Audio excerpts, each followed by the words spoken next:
Good morning students.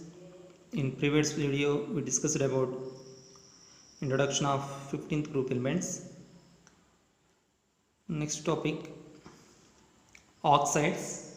That means when 5A group elements reacts with oxygen, they can form two types of oxides. They are trioxides and pentoxides. The general formula for trioxides is M2O3. For example, N2O3, P2O3, AS2O3, Sp2O3, Bi2O3. And the general formula for pentoxides is M2O5. For example, N2O5, P2O5, AS2O5, Sb2O5, Bi2O5.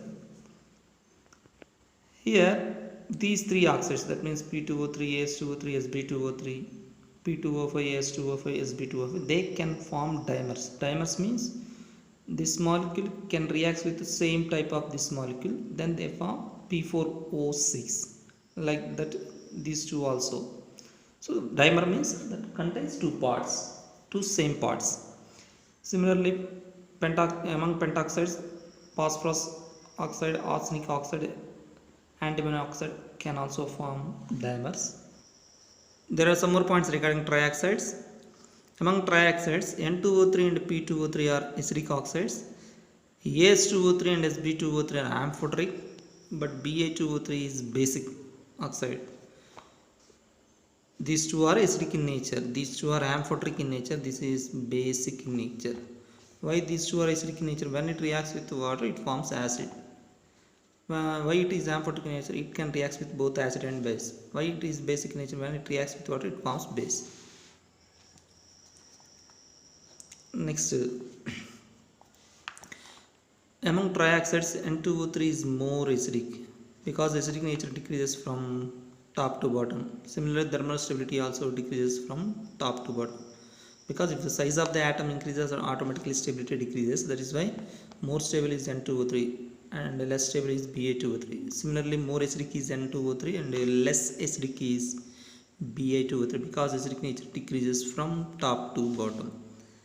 Next one, among trioxides and pentoxides are more acidic than trioxides, because in pentoxides oxygen state is more compared to trioxides. If oxygen state increases, acidic nature also increases. All these points discussed in classification of elements in class 11 chemistry.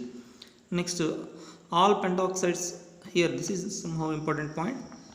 All pentoxides are acts as oxidizing agents except P2O5. Oxidizing agent means when they react with any compound, they can liberate oxygens, except P2O5. That means it doesn't act as oxidizing agent, it acts as strong dehydrating agent. That means when this compound reacts with any compound, then it removes water from that compound. That is why it acts as dehydrating agent. Next one, N2O5 is a strong oxidizing agent. That means it readily releases oxygen when it reacts with any compound. So all these are memory based points. You should remember all these points. Next one, oxides of nitrogen. There are 6 oxides of nitrogen. First one is nitric oxide. This is also called laughing gas. Its formula is N2O. It can be prepared by heating ammonium nitrate, NH4NO3. When it undergoes heating, then we get nitrous oxide, N2O. Its shape is linear. Total number of valence electrons 16. How can we say that? Total number of valence electrons 16. Oxygen valence is 6, nitrogen 5. 2 nitrogens are there. 5 plus 5 10, 10 plus 6 16. Like that we can calculate number of valence electrons. And it is diamagnetic substance, colorless gas. It is nature. How can we say that it is diamagnetic substance? If even number of electrons are present, that will be diamagnetic. No need to learn about structure, because those structures are not included in our syllabus in this year. Structures are not included in our syllabus, so no need to learn about structures. Only preparation, shape, nature. No need to learn about valence electrons also, nature. Next oxide is nitric oxide. Its formula NO. It can be prepared by direct combination of nitrogen and oxygen. Then we get nitric oxide.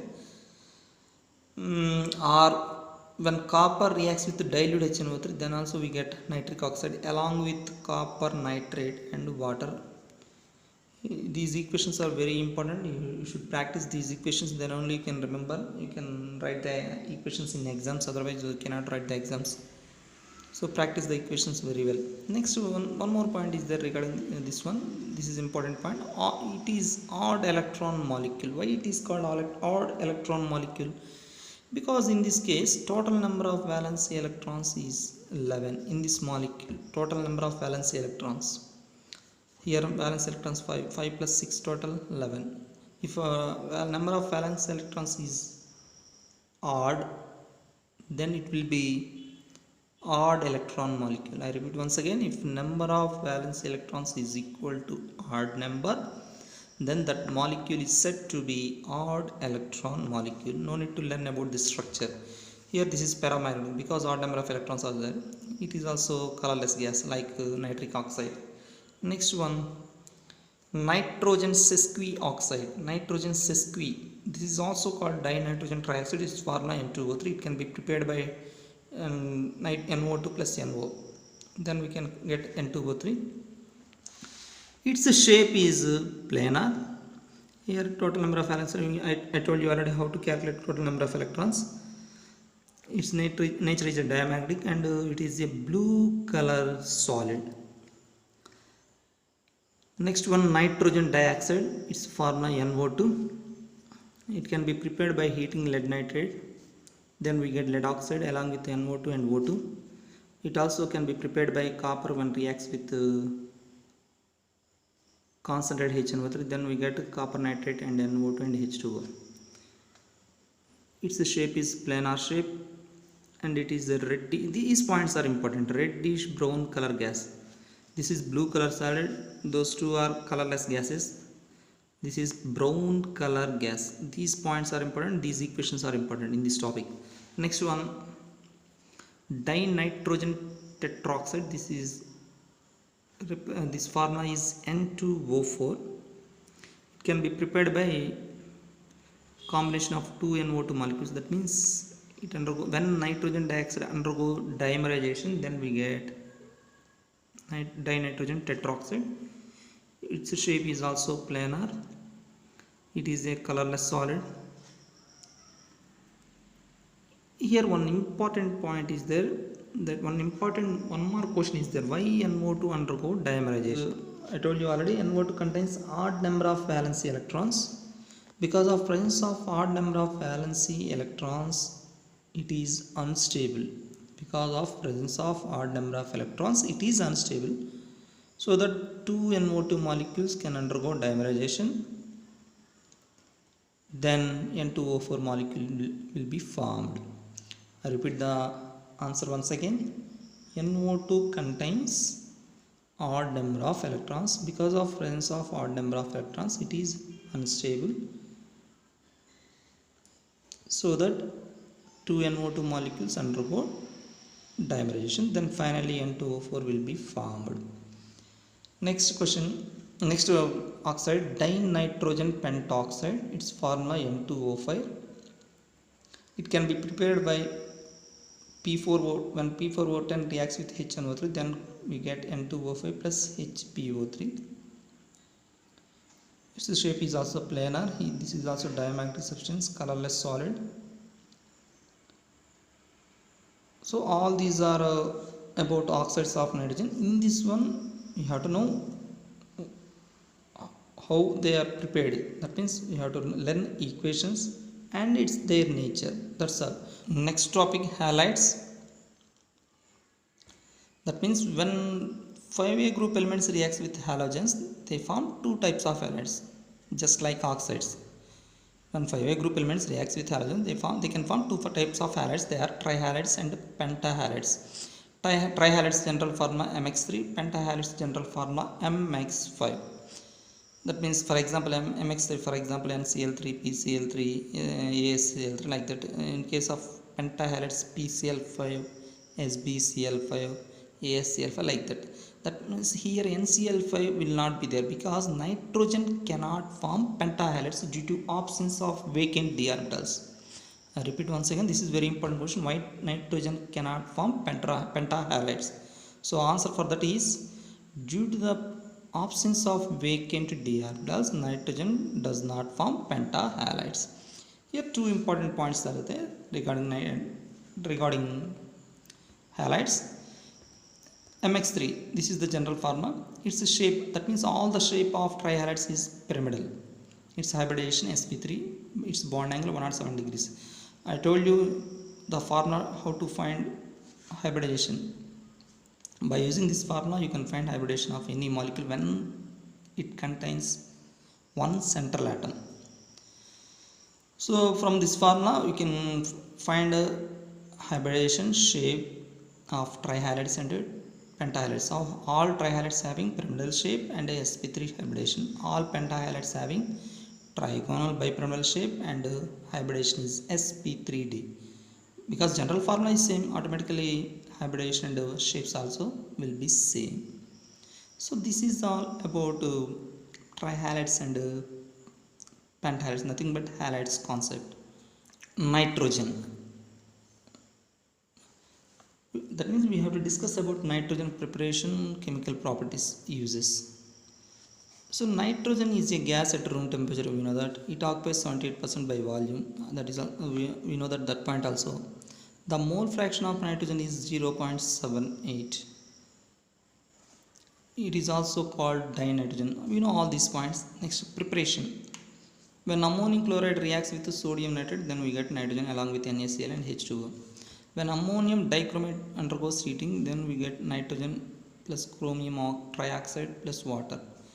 When sodium azide undergoes heating, then also we get nitrogen along with sodium metal. When barium azide undergoes heating, then we get barium and nitrogen. So all these are equations. Nothing is there to explain. You have to practice them. Then only you can remember the equations. Next, commercial preparation of nitrogen. Commercial preparation means on large quantity. That means more amount, how to make more amount of nitrogen.